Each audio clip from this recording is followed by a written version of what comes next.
sorry ပါအားလုံးပဲခလေးတယောက်အတန်ထွက်လိုက်လို့ဒီရင်ကအတန်ထွက်လိုက်လို့ sorry နော်အားလုံးဆိုတော့သူ့ကိုចောင်းခေါ်ရမှာနော်ចောင်းသားတွေចောင်းမှာထားအော်သမီးဆိုင်ခေါ်ရမှာသမီးဆိုင်တက်ဆိုတည်အာမိုက်ကေ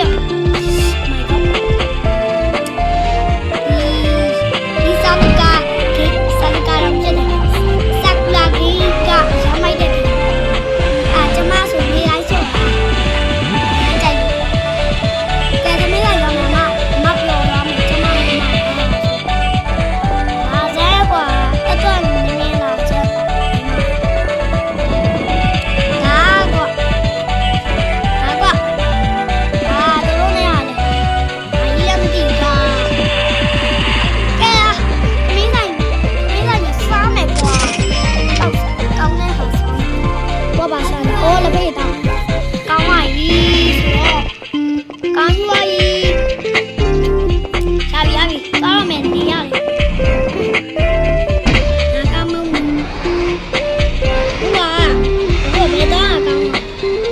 ကောင်းမယ်ဆိုတော့ကစားမလေးတော့လိုက်မှာကျမကြိုက်တာကစား